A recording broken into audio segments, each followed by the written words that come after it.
In this episode of the Orange Nerd Show, we are talking all about animation. Frozen 4 greenlit? Well, that's what Iger was hinting at today. I know exactly.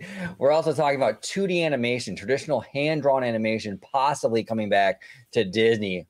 Couldn't be more excited about that prospect. We're discussing all that up next on the Orange Nerd Show.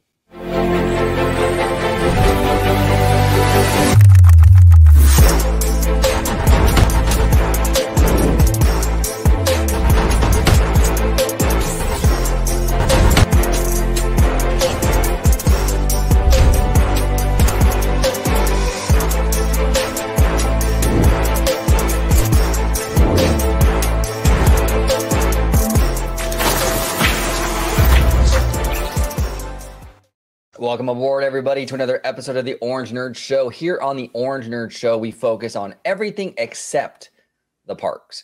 So we're talking studio. We'll even talk music on this show, the corporate side of Disney or the corporate side of Hollywood. So that's what the Orange Nerd Show is. But before we get started, it wouldn't be, I have to introduce my compadre, my brother, the Italiano. Welcome aboard, sir. How's it going? Thanks for having me on, and great to have these conversations with you, whether we're talking parks, animation, music, or what have you. It's always a good time spending time with my brother and having a good time. Absolutely, absolutely. Always a pleasure, sir. If you let everybody at home know where they can find you on social media, sir.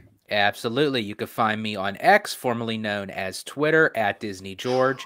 You could also find me on Instagram under the Disney Italiano. And of course, you'll find me here on my home base at Orange Grove 55 with Citrus Corner, with all that sweet, juicy, but sometimes sticky Disney news and info. Nothing can stop us now. I mean, since we're doing animation today, might as well have a little Mickey in there, you know? Of course. Why not? Why not? Okay, so let's dive in. This is interesting stuff.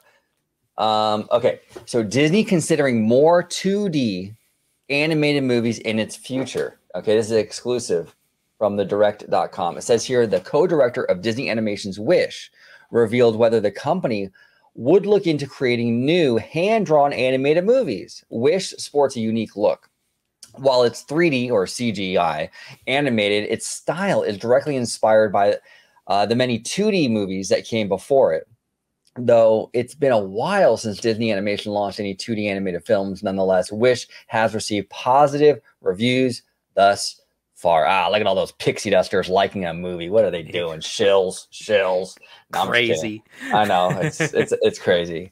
No, but in all seriousness, I mean, look, I mean, I made no bones about it, really. Like, my whole fandom, my whole love for the Walt Disney Company is rooted in animation. When I was a young kid, it was the Renaissance era that got me into this stuff. I wanted to be a Disney animator when I was young. I mean, this was the stuff that got me into it. It was not the theme parks. Now, the theme parks was a byproduct of my love for the movies. I got into those through the movies. But yeah, I mean, I would love to see hand-drawn animation come back to Disney. They've kind of been hinting this for like a few years now that we're going to start seeing hand-drawn stuff. And we have. Like, there was that recent short that came out, Once Upon a Studio, just a few weeks ago, that got fantastic reviews. A beautiful short, a beautiful homage and tribute to the studio. But we're starting to see a little bit more here and there. But I would love to see Disney go full bore, all in, hand-drawn animation again. Let's get back to the Little Mermaids and the Beauty and the Beasts and the Tarzans and things like that again, and really do a hand-drawn film. What do you think about this idea, George? I know you're also a big animation fan. I am. Actually, I follow the same footsteps as you have. I had started investing my love and time in the Walt Disney Company because of the Disney animation.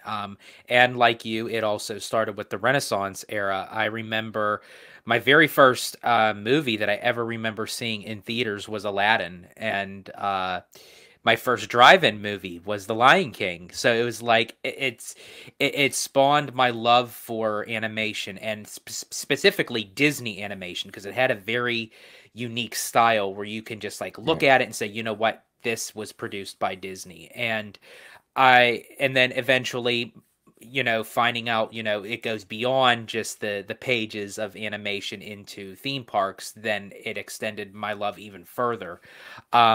but and I still, to this very day, I feel like Beauty and the Beast is not only one of the greatest animated films of all time, just one of the greatest films that was ever created, especially with the touch of the wonderful, brilliant Howard Ashman. That just like, I mean, everything about that film just screamed Howard. And he also worked on The Little Mermaid and little bits and pieces of Aladdin as well before his unfortunate, untimely death. But I am very excited to see 2D animation coming back if what they are saying is true, that it will be coming, because it's a dying art form, so to speak. I mean, when the computers came in, the color pencils went out, you know, and it's unfortunate because there's a lot of great talent out there that was part of the company, that still is part of the company. And even for upcoming animators that want to dabble into, you know, working for these studios, you know, give them the opportunity to showcase their talents than just a click of a mouse, but of a stroke of a paintbrush or a pencil or a pen or what have you. And that's the thing that's going to be a real challenge with bringing it back, I think, is because now we've had, I think, like just about a generation really without these films. I mean, pretty much. I mean, with that, you know, we had the last big hand-drawn movie was Princess and the Frog. I mean, we're in 2023 now. That was in 2000. What was that? 2009. 2009. Princess and the Frog was 2009, and then the very last thing that they did in 2D was the Winnie the Pooh in 2011. That's right. That's right. That was like 2011. Okay, so yeah, we're pushing. It's been a long time. So the issue that I think that Disney's going to be faced with is that a lot of the kids going through art school right now are learning CGI stuff. Mm-hmm. And they're not really doing the hand-drawn, you know, animation, I don't think, that much anymore. I think it's kind of fizzling out even in the schools. So I think the challenge for Disney is to find enough people that know how to do this kind of animation still. You know, and I feel like, the problem. And I feel like they're testing the waters with Wish. You know, it's almost like they're kind of using Wish as a hybrid, so to speak, that's kind of translating it back to 2D. So you can still see that CGI fundamentals in the story, in the characters, in the animation. But you could also see that little spark of that 2D animation. I think they're trying to convince people to go see this movie. And then lo and behold, they say, oh yeah, we mixed 2D cell animation in there. And then people are like, you know what? Yeah, I kind of miss it, you know? And I think, and me personally, I mean, you know me, I go balls to the wall. Right. I would have loved to have seen Wish in full 2D cell animation. And the reason why I say that is I'm still going to see the movie regardless. It looks phenomenal.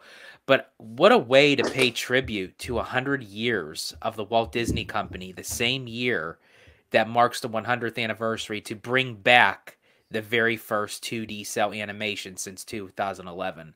I think that would have been awesome. I think it would have been very cool as well. And I would love that. But I can also see sort of the approach they took as a beautiful tribute as well. I can see both sides of it, because when you have this kind of approach with Wish, right, where it's this hybrid, you're paying tribute also to CGI, which is a big part of the history as well. So it kind of pays homage to both, which is nice. I like that. But I am with you on that, George. I am a huge hand-drawn animation fan. And I think hand-drawn animation actually ages better.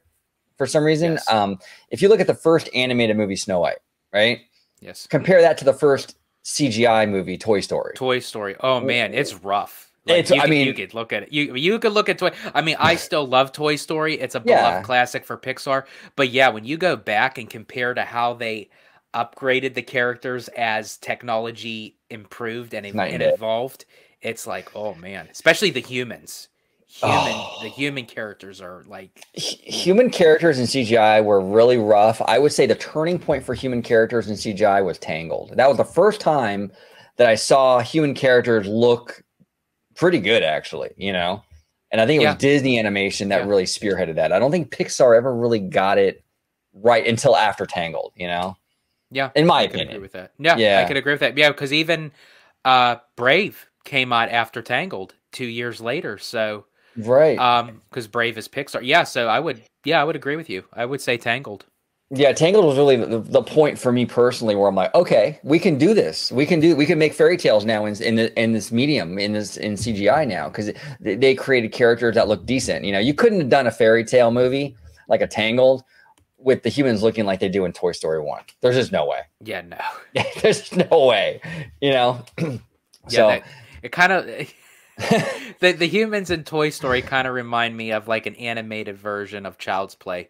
yeah, exactly. It's pretty creepers, and maybe at the time it didn't seem like it, but that movie did not age well in terms of the human characters, not one bit.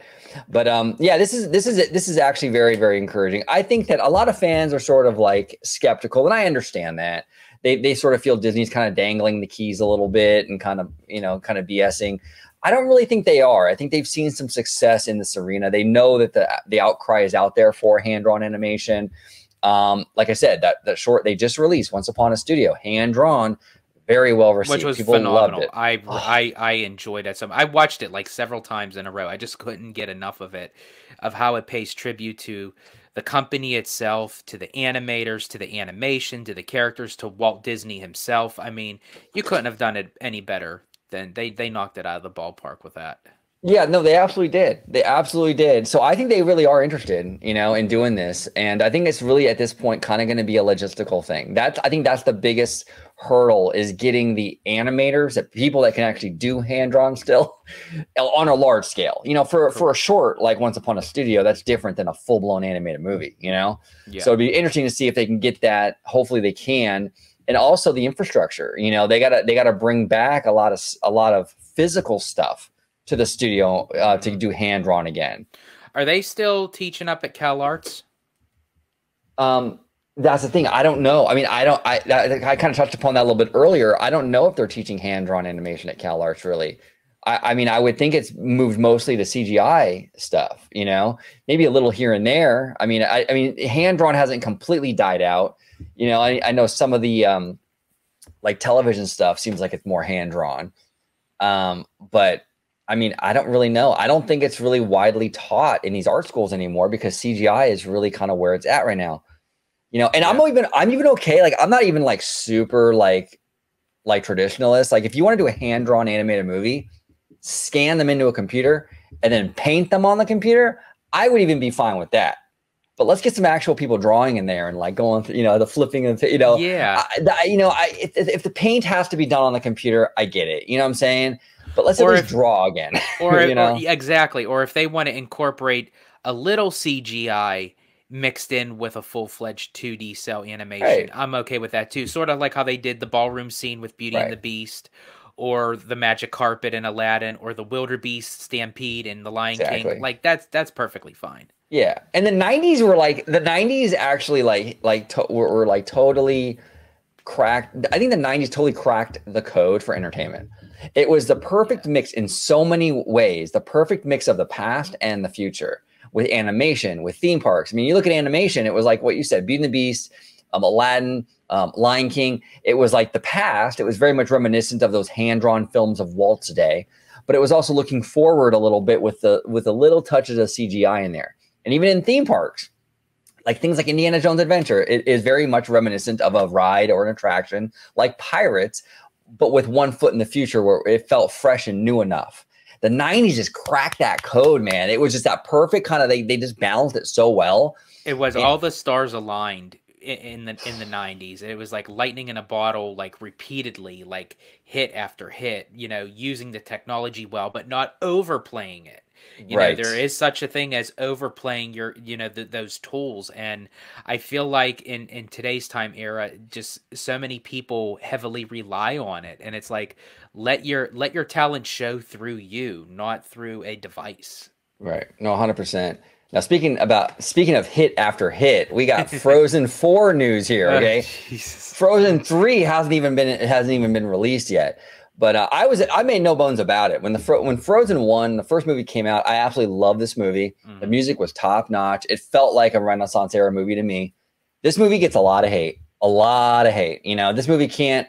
I don't know what it is about Frozen. Anytime they add anything Frozen, friends are like, "Oh my God, they're adding Frozen again." It's like, yeah, so what? How much Minion crap is over at Universal? How many Toy Story rides do we need? But Frozen, anytime Frozen makes a move, it's a problem. I don't know. Yeah. It's just crazy. But it says here, Frozen 4 movie may be in the works, Disney CEO says. Now, the maybe in the works thing is where Iger please don't adopt this strategy from Daddy Josh, where we're going to do the maybe and the what if.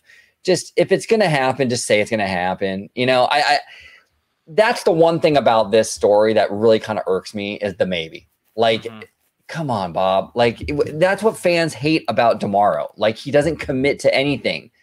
It's frustrating. But it says here. Oh, go ahead, George. I'm sorry. No, I was just going to say really quick. Yeah, I hope it's not contagious.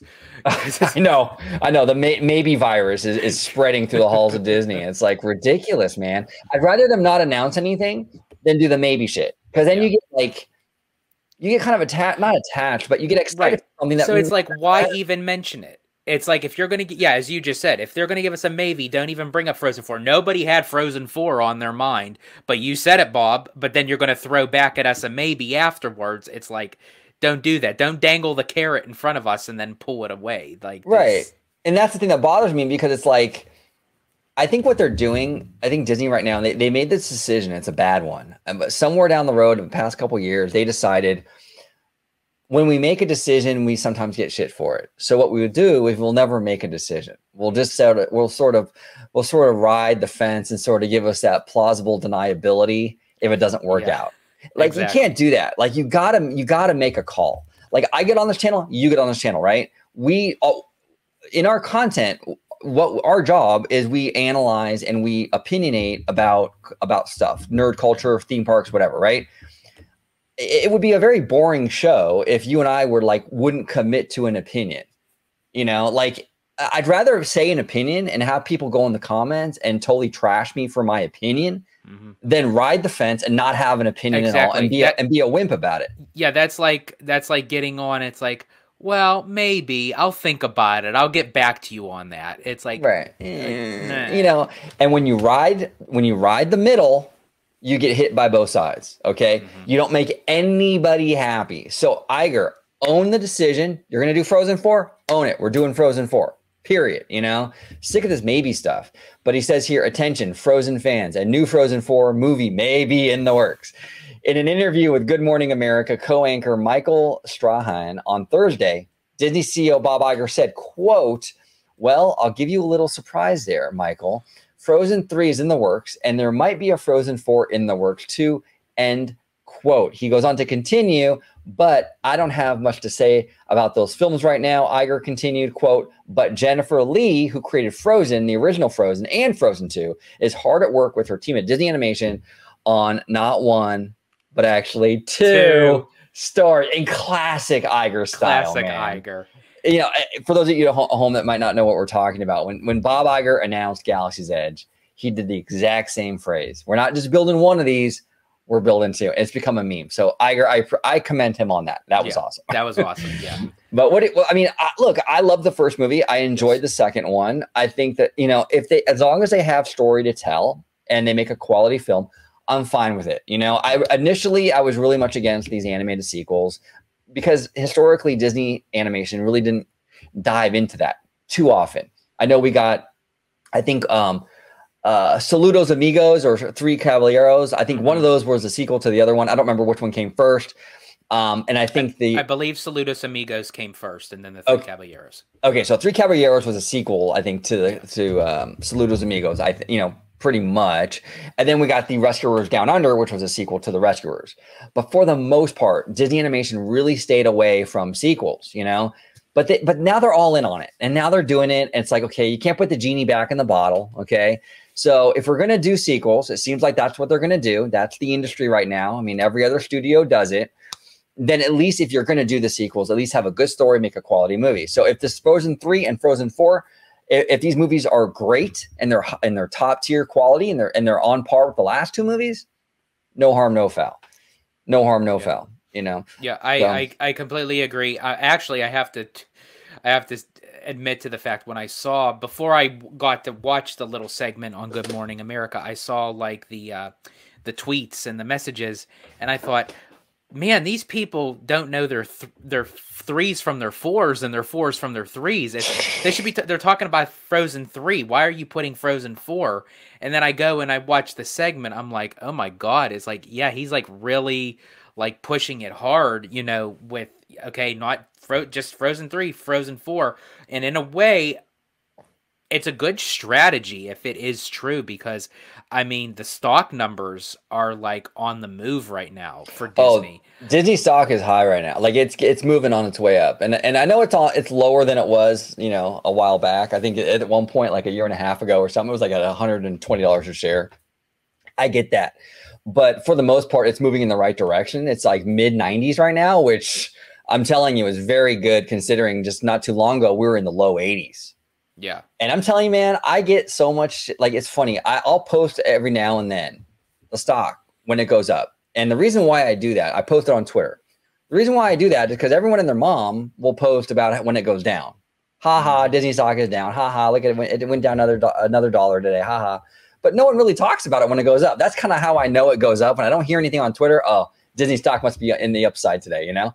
But yeah. I'll post just basically a screenshot. Hey, Disney stock on the rise today. And people will come into my comments or my mentions and be like, you know, kind of like upset about it. Like, oh, well, it's going to go down again. It's like, what are you guys rooting for it to go down or what? What is this weird? Like, it's like they're sitting like, yeah, go do something like constructive. Like you're literally sitting there watching the dial, like waiting for it to go down, waiting for it to drop. It's like, really? Like you're rooting for it to go down? Is that what that's about? So you're mad that I'm posting that it's going up? Like, you gotta do some self-reflection if that's, you know, I see a lot of that too on Twitter, man. I was like, unbelievable. Yeah. It's look, and it's fine to be disappointed with the current state of Disney, but when you're rooting for the stock to go down, like there's things that I don't like.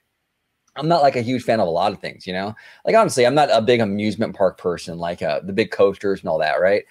But I'm not sitting there, oh man, I hope the Cedar Fair stock tanks today. I just hope it goes down because I don't like it. It's like, who does that? You know, it's weird. It's like, well, and dot, like instead of just sitting there, just being so analytical, be like Tim Tracker, go to the parks and get a Casey's Corner corn dog.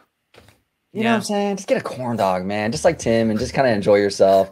Go touch some grass, enjoy life. It's too short. You know what I'm saying? Absolutely. But yeah, Frozen.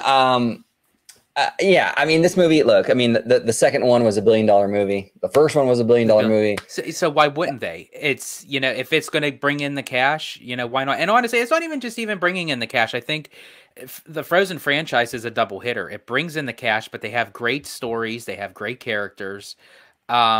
You could very much relate to. And I know that this is an Orange Nerd show. We're not diving into the theme parks, but I think it was also a great strategy upon Iger to make this announcement, actually, while he's at Hong Kong promoting the world of Frozen that's about to open up. So, I mean, the correlation with that is just perfect. And I got to see some of the vloggers that are actually out there. Mice Chat's out there. I believe Attractions 360, I believe, is out there. They covered a bunch of stuff with the land itself. The land looks gorgeous. I mean, the way that it fits in with the backdrop of the mountains of Hong Kong, it fits in well. So, I mean, Iger took that golden opportunity, which he is well known for. It's like, okay, so we're promoting something with the parks, but let me throw in something with the films, you know, so it.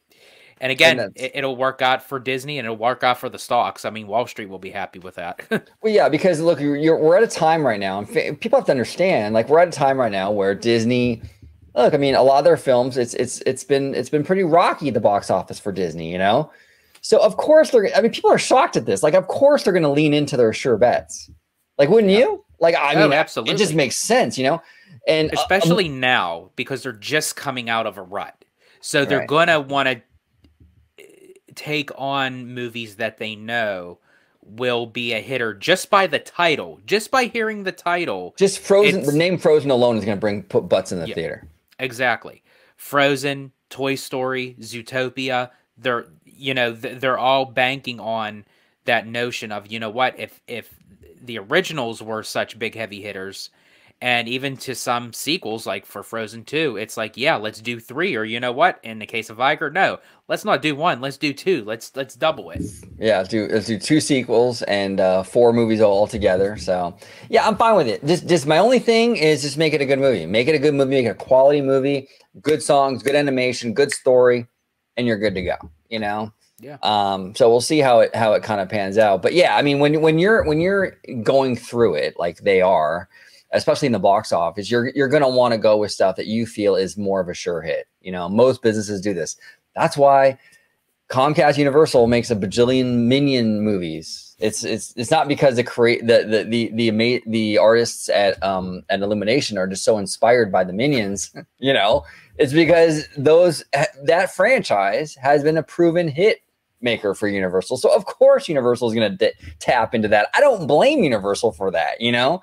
So you have to do that sometimes. And right now Disney needs it, man. Like you know, the Marvels right now. It's like dying a dog step at the box office. They've had a few rough runs. You know, they need to get some of these sure bets in there, you know. So yeah, and honestly, right now, unfortunately, Marvel and Lucasfilm used to be their front runners for a while the animation was kind of at a stale point. Now I feel like the wheels have kind of turned, and now it seems like the animation is in the front spotlight, and now Marvel and Lucasfilm is kind of taking the back seat, unfortunately. But yeah, because I'd love to see all these entities of the company do well. You know, I want to see Disney Animation do well. I want to see Pixar doing well. I want to see Lucasfilm doing well. I want to see Marvel doing well. And unfortunately, as far as Lucasfilm goes, the only way that they'll do well, I'm sorry, folks, is they have to cut out Kennedy. I'm sorry. That's the only way that Lucasfilm is going to proceed to be able to do great things. And I'm sorry, they're kind of stuck in that rut because of her. Yeah. Oh no, we've been talking about that for a long time, and they need new leadership at Lucasfilm. Yeah. They just need a fresh vision. I think it's just they're kind of stuck. Marvel, I think I understand with Marvel, like, you know, people are upset. Excuse me, right now with the MCU, and I get it. You know, I totally understand that, but I still think that's their norm Don trend though. There's like nothing in there that's like really. I think what they did wrong with Marvel is they threw so much out at once. Right, exactly. I don't think what Marvel is going through right now is something that like is anything that like, you know, Feige can't fix. I trust Feige enough. Okay, cool. We got rid of Victoria Alonso. You know, let Feige cook. Let's see what he comes up with. We got Deadpool coming up. We got X-Men coming up. Let's see what happens. I'm willing to give him some time. Yeah. Kathleen Kennedy has had way too much time, and she's had way too many chances, and she's burned through way too many directors. That ship has fucking sailed. And I thought she was going to leave after Indiana Jones 5. What's going on? I mean, that movie was like, you know what, like 5 months ago or 4 months ago or something at this point. It's like, yeah. Oh my God, man. She's like a cat. She has 9 lives. She just, I don't know what it is. Even Bob Chapek, he didn't get rid of her, you know? Iger comes in and he talks a year ago about accountability with his creatives, and he's yet to really act on any of that accountability. You know, I mean, he fired Victoria Alonso, and that's it. I mean, I don't see anybody else that he's really let go in the creative end of it, like a big name like that. You know, now Pete Docter, speaking of animation, Pete Docter lucked out, and I love Pete Docter though. I do. I love him a lot. Oh, I do too. He's awesome. Actually, I saw him at where was that? It was at the Disney Animation Studios. I mean, the Disney Studios in Burbank. There was a screening of Up I went to. Okay. And he was there for that. And that very was very briefly, cool. like I was expecting you to, like I was waiting to hear, like saying, I bumped into him at like a Costco or something. Oh like yeah, that. No, I wish, man. I wish it was that, like, you know, one-on-one. But no, it was at the Disney Animation. I mean, I keep saying Disney Animation. It's at the Disney Studios in Burbank, and he spoke to the crowd a little bit, and he seemed like a very likable guy, creative guy. But he lucked out though, because Elemental was doing pretty bad initially in the box office, but it had legs. It started to like, wow, the weekend to weekend wasn't so bad. And it's doing banger numbers on Disney Plus. And I can see why. I recently saw it. We did a Story Geeks show on this channel about it with our friend Evan. And I mean, I love that movie, you know, but so I think Pete Docter is safe for the most part, because I feel like Elemental could have been a huge flop, and it kind of redeemed itself. It didn't make a lot of money, but it definitely didn't lose like it could have. And I think it even squeaked out a little bit of a profit from what I understand. Yeah. Now, was it Pete Docter that made the comment, like to say we're not focusing on the right material or something of that nature? We have to get back to those origins. He said that. Yeah, he said we got to get back to the roots of Pixar. He also says something to the effect of like, he believes, and a lot of people do, that audiences were trained to sort of not go to the theater for animation because of the Disney Plus push. Yeah. And there might be some truth to that. You know what I'm saying? There might be some truth to that. I mean, I think that I would caution Disney though to not get too stuck in blaming that for everything. You know what I'm saying? Like, you don't want to hold themselves accountable. Don't just say, oh, okay, it's just because people don't want to go to the theater. So we're just going to release this like this, or like, put some effort into it. Well, yeah, exactly. You don't want to you don't want to just say like, we did nothing wrong. Just audiences are the problem. And while I do agree with Pete that maybe some element of this is that change in the industry where people are expecting these things to go to streaming, you don't want to pin all of it on that. Because remember, Mario did very well in theaters. I think animated movie, Super Mario crushed, So you can't like completely, because what happens if you do that and you just blame it on, well, people just expect it to go on streaming, you don't ever look inward as to what you could fix, Right. So that's a problem. That's a problem. It's kind of like, like dating or something, right? Like if you go around and you're dating, and then you get like a lot of like rejections or things don't work out in these relationships, and you just blame it like on your oh man, it's because I have blonde hair. It's like, well, that might be the issue for maybe one girl or something that she doesn't like blondes. But when you start to pin it on all of them, and it's like, well, maybe it's something else. Maybe it's something in you need to work on. You know what I'm saying? And I think that's kind of what animation and Pixar and all them need to kind of realize is like, yeah, the streaming thing is definitely an issue, but it's not the only issue. I mean, Disney has also they do need to create content that kind of resonates more with audiences, So they need to look inward a little bit too. It's both things can be true. Is basically what I'm trying to say. Right. Just don't lead towards one side. Kind of level it out to say, you know what? Let's look at all our options of what could possibly be the issue, and not just be one-sided. Exactly. But George, it was awesome talking animation with you today on this episode of the Orange Nerd Show. If you could let everybody at home know where they can find you on social media, sir. Absolutely. And again, thank you, OG, for having me on. Of course, man. It's always You're good. the Italiano, dude. I'm the Italiano. Forget about it. But in any case, you can find me on X, formerly known as Twitter, at Disney George. You could also find me on Instagram under the Disney Italiano.